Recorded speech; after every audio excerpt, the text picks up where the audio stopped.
They say some places hold on to memories, that walls can whisper and shadows can weep. In the heart of the Tar Desert, swallowed by sand and silence, stands a palace, forgotten by time. For 300 years, it has guarded a secreta, tale of love, betrayal, and a curse that refuses to die. This is the story of King Rajveer Singh and Queen Devyani, the ghostly monarchs of a murdered palace. The palace rises from the dunes like a skeletal beast. Its once majestic domes now sag under the weight of centuries.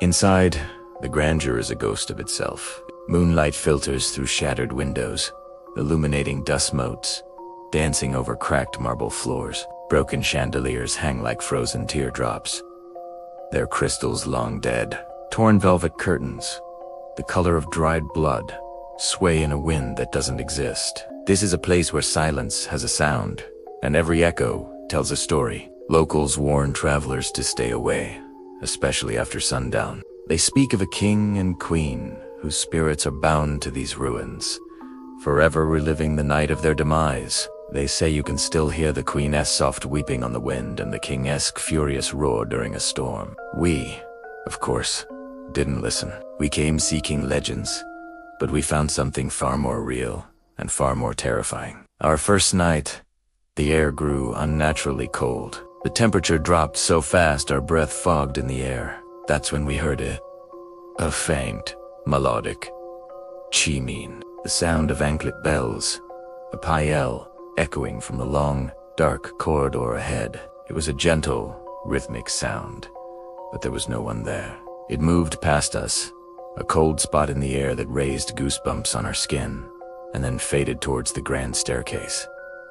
The locals had spoken of this. It was the sound of Queen Devyani, forever walking the halls where she once danced. We followed the sound, our flashlights cutting feeble paths through the oppressive darkness. We found ourselves in what must have been the royal ballroom. In the center of the room, a large, ornate mirror, its silvering, tarnished with age, reflected the desolation. A sweet shape began to form in the reflection. It wasn't our own. It was a woman, her form glowing with a pale, ethereal light. She wore an emerald green lehenga, her long, braided hair swaying as if underwater. Her face, a mask of sorrow, had tear tracks that seemed permanently etched onto her ghostly cheeks. It was Queen Devyani. She raised a translucent hand, not to us, but to the reflection of the empty hole behind us, as if reaching for someone. Then, just as suddenly as she appeared, she dissolved into mist. A sudden, violent crack of thunder shook the palace to its foundations, though the sky outside had been clear moments before. In the flash of lightning that lit up the windows, we saw him. Standing at the top of the grand staircase was the towering figure of a king. He wore a deep maroon angarka, his long hair wild, his face a portrait of fury and grief. His eyes glowed with a faint, amber light. For a split second, we saw a dark gaping wound across his chest, a stark contrast to his flickering, semi-translucent form. It was King Rajveer Singh. He let out a guttural roar that wasn't just a sound, it was a force, a wave of pure rage that slammed into us, shaking the very air we breathed. Then, the darkness returned, and he was gone. We were trapped, not by locked doors, but by a presence that held the entire palace in its grip. Whispers slithered from the walls, formless and menacing. Don, single, quotes, D, ... Leave, ... double, quotes. They hissed, the voices of 1,000 forgotten courtiers. Shadows in the corners of our eyes danced and elongated, morphing into grotesque shapes before vanishing. The eyes in the tattered royal portraits seemed to follow our every move, their painted faces twisted in silent screams. Doors would slam shut in empty corridors, and the faint, chilling sound of the queen's unfinished lullaby would drift from the upper chambers, a melody of heartbreak that froze the blood. Driven by a mix of terror and a desperate need for answers, we searched for the heart of the haunted royal chambers. We found them at the end of a long hall, the doors hanging splintered on their hinges. Inside, the scene was one of chaos, frozen in time. A royal bed was overturned, silk sheets but it was on the floor, near the window, that the story became clear. Faint, dark stains marred the marble, almost invisible until the clock struck midnight. Then, under the moonlight, they pulsed with a dark, wet gleam. It was blood. The air thickened, and the story of that night played out around us. Not as a memory, but as a living nightmare. The sounds returned, loud and clear.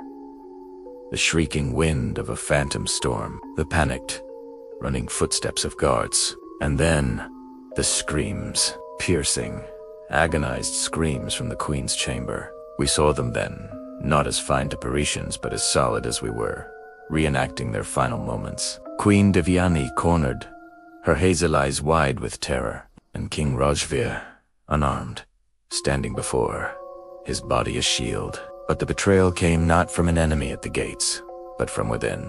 A figure emerged from the Shadow Sea's most trusted minister, Haridas, his face a mask of cold ambition, a scroll in one hand and a bloody dagger in the other. "The throne is mine," Haridas snarled, his voice dripping with venom. The king roared, a sound of pure defiance. As the minister lunged, Rajveer took the blow meant for his queen, the dagger plunging deep into his chest. He stumbled back, his amber eyes locking with Devyani's. A silent promise passing between them even as his life faded. He reached for her, his fingers brushing hers, before he collapsed. The Queen's scream was not human. It was the sound of a soul being ripped apart. It was a wave of pure, unadulterated grief and rage that cracked the very stones of the palace. As Haridas turned the dagger on her, her spirit seemed to erupt from her body in a blast of spectral energy. The torches blew out. The windows shattered. The minister was thrown back. His own terrified scream cut short as the vengeful spirits of the palace he had awoken claimed him. And then, silence. The phantom storm ended. The reenactment was over. Before us stood the two spirits, intertwined. King Rajveer, his amber eyes now soft with sorrow, held his queen, Devyani, her pale form nestled against his.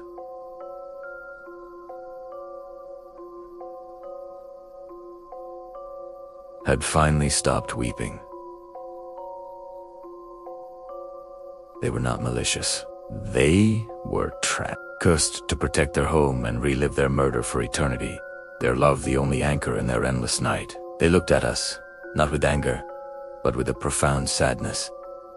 A silent plea to be remembered, to have their story told. As the first rays of dawn touched the horizon, they faded, leaving behind only the cold, silent halls and the faint, echoing chime of anklet bells. We left the palace that morning, but a part of us never did. The story of the Forgotten Palace is not just a ghost story. It's a love story.